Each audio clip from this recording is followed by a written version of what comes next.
Здравствуйте, уважаемые коллеги! Вас вновь приветствует магазин Мир Моделей. Меня зовут Павел. Наша сегодняшняя передача посвящена тому, как имитировать в пластиковых моделях резиновое покрытие.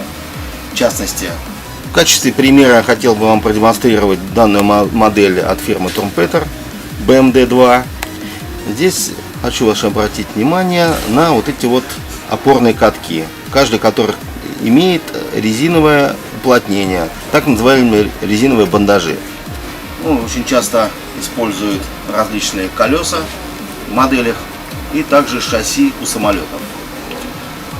В свое время, в дальние мои модельные юности, когда не было специализированной краски для покраски резиновых деталей в моделях, чаще всего использовали черную краску. Самым распространенным была знаменитая ревеловская краска номер 9, которая позиционируется у фирмы Ревел как черный шелковистый. Она имела такой матовый оттенок, и для покраски резины в свое время эта краска очень даже здорово подходила. Но при покраске определенных видов деталей самолетов, например, немецкая авиация, там где диски шасси красятся в черный цвет, получается, что резина сливалась с диском, что было очень некомфортно.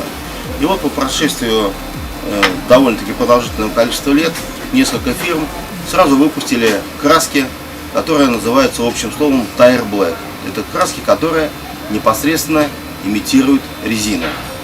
Здесь представлены две краски от фирмы Tamiya Tire Black. Это краска XF85 акриловая, которая разводится всем хорошо известным растворителем акриловым X20A. Вторая краска это эмалевая, которая разводится white спиритом. Еще две краски, которые хотел бы вам продемонстрировать, это акриловая краска H77 от фирмы Hobby Color и краска C137 от Mr. Cola. Эта краска разводится акриловым растворителем. Можно использовать для растворения данной краски акриловый аналог, я считаю их аналогами, тамиевский.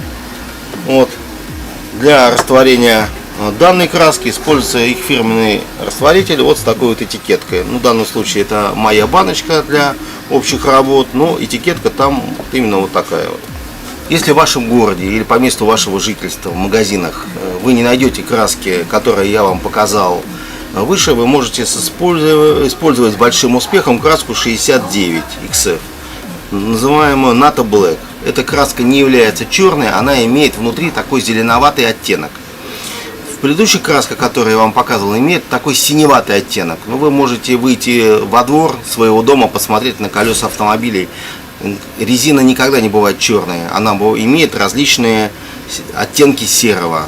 Но зеленоватый оттенок или синеватый оттенок, он там обязательно присутствует. В зависимости от какая резина, ее состав, и также насколько она старая, новая или ухоженная, допустим. Для того, чтобы закрепить полученные вами сегодня знания, в качестве примера я покажу, как имитирую резину лично я. В качестве сегодняшней кошки у нас будет, вот здесь вот я приготовил два колеса. Одно колесо это в 32 масштабе от модели Messerschmitt M109K. А это от тоже модели в 32 масштабе, модель Mosquito. Это легкий бомбардировщик британских ВВС. Что хотелось бы сказать. Предварительно модель снятые, они склеены, зашкурены по стыку. Хочу обратить внимание, что многие фирмы сейчас делают по-разному. Здесь находится диск, он, как правило, красится другим цветом. Но многие фирмы разделяют это на две литниковые формы, которые склеивают между собой, и стык потом обрабатывается. Более современная фирма ЧК, которая выпускает модели Mosquito, они делают немного по-другому. Они делают диск отдельно, который потом уже вклеивается. Это очень сильно убыстряет окраску. Нужно будет просто покрасить и потом вклеить отдельно диск колеса. Если этого не происходит, то придется сначала мне внешний радиус с двух сторон закрашивать резиной, которую я сейчас покажу. Вот. И потом отдельно внутри с помощью масок, скотча, как я показывал в одной из предыдущих наших передач, придется отдельно закрашивать уже диск колеса. Итак, значит, еще раз повторюсь, что данные поверхности были отшкурены, склеены, шов был вышкурен, потом все было обезжирено вот таким вот бензином. Его вы можете, это бензин для зажигалок, вы можете купить в любом хозяйственном магазине. Потом диски были загрунтованы из баллончика. Это серая грунтовка. После некоторого времени мы сейчас с помощью уже представленной вам вот такой вот красочки Mr. Color S137 Tire Black, я сейчас их буду окрашивать.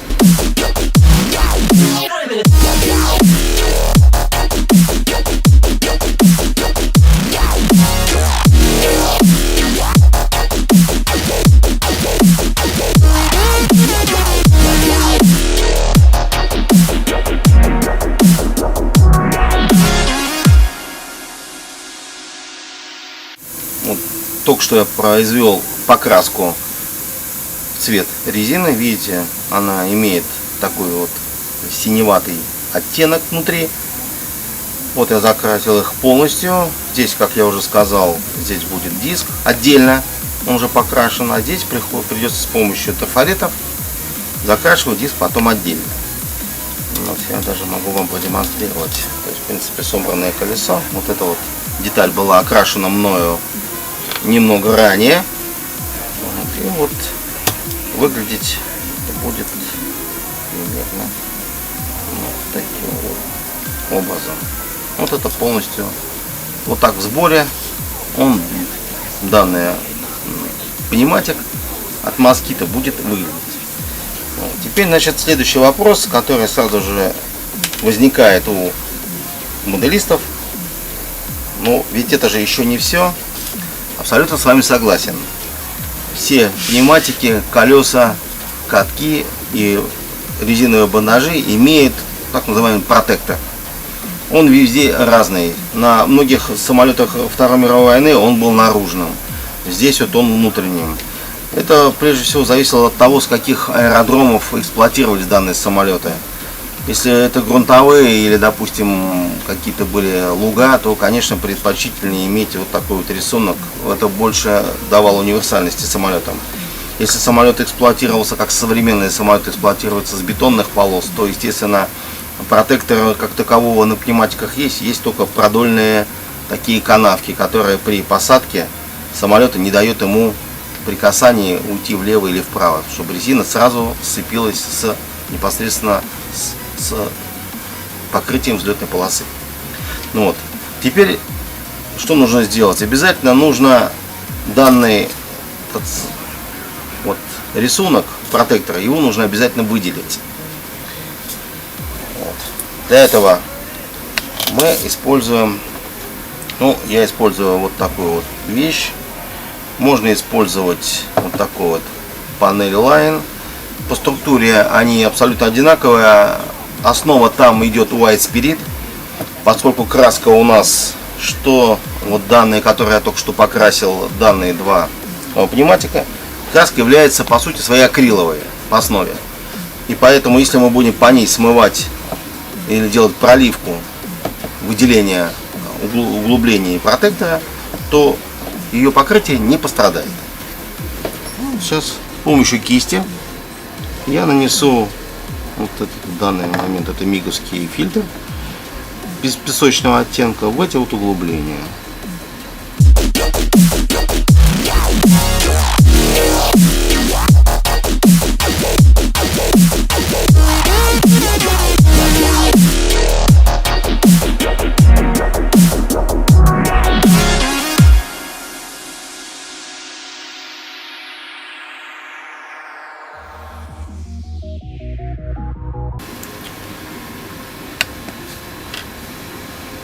Вот сейчас за счет капиллярного эффекта и за счет того, что эта краска не воздействует на предыдущее покрытие, она за счет капиллярного эффекта растеклась по всем углублениям.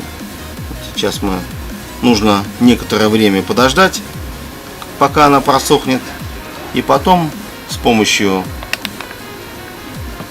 тряпочки или ватной палочки, смоченной бензином, излишки, неаккуратные касания кисточки, подтеки мы аккуратненько удалим. Главная задача — оставить имитацию грунта, пыли или земли непосредственно в углублениях, так же как и было в реальности на настоящих самолетах.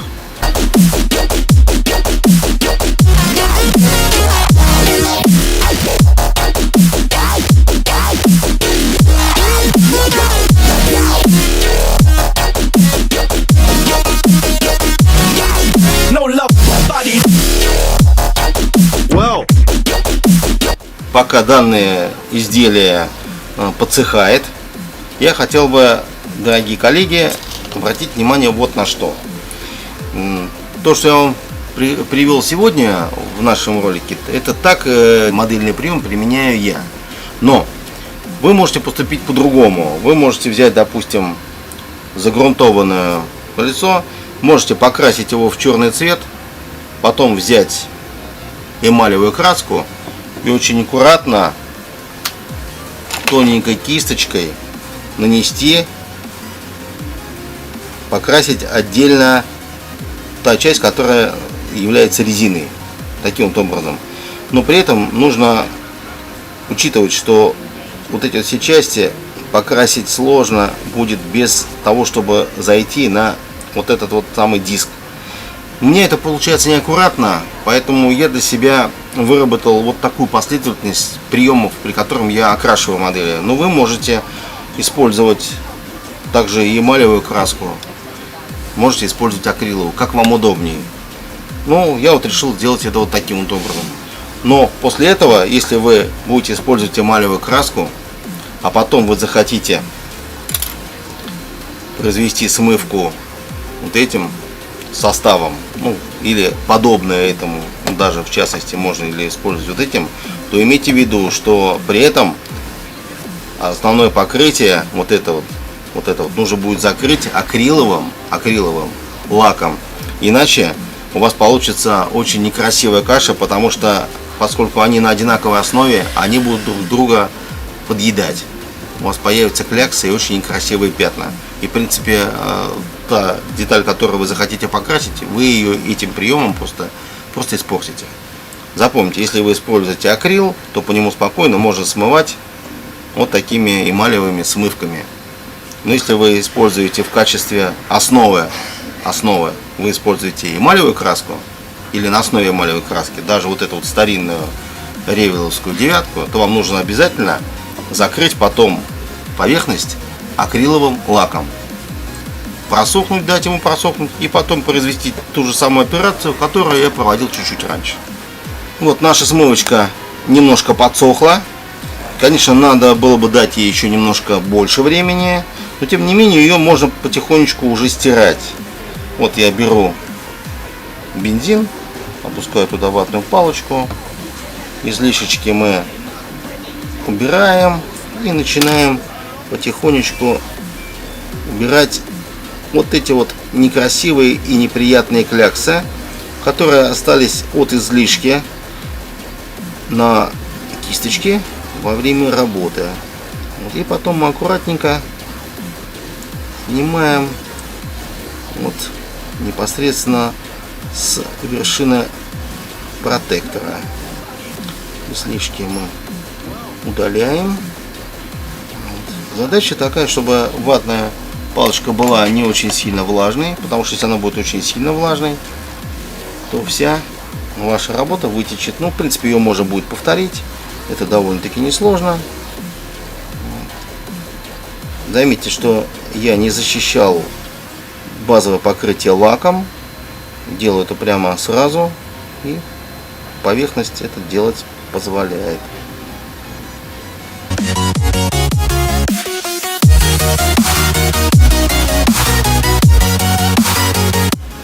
уважаемые коллеги, вот я произвел те манипуляции, которые я провожу, так сказать, обычно. Единственное, я немножко не залил вот это уже фильтром внутренней части, но это я буду делать уже позже, когда сам пневматик будет стоять уже на специальной подвеске, установленной внутри ниши шасси непосредственно на самолете. Вот, дорогие друзья, мы подходим к завершению нашей сегодня программы. Модельный мир, как и мир не стоит на месте, всегда появляются какие-то новые материалы, новые технологии. Вот прошло каких-то 10 лет, и вот я лично от покраски модели кисточкой и в качестве имитации резины на своих моделях использовал когда-то только краску матовую девятку от фирмы Revell. Но, как я уже сказал, мир не стоит на месте, модельные фирмы выпускали очень много специальных красок. В частности, сегодня я вас познакомил с красками, которые имитируют резину. Кроме того, я показал вам, как происходит непосредственно этим процессом, занимаюсь я. То есть непосредственно склейка, покраска и выделение протектора. Надеюсь, что наше было сегодняшнее занятие очень полезным для вас. Надеюсь, что одной из тайн и каких-нибудь секретов у вас стало меньше. Вы будете более реалистично воспроизводить свои модели. Они будут более точно соответствовать прототипам, изображенным на фотографиях. Ну и надеюсь, наши следующие занятия будут такими же интересными. Ждем вас на нашем канале. С вами был Павел, магазин Мир моделей. Всего хорошего.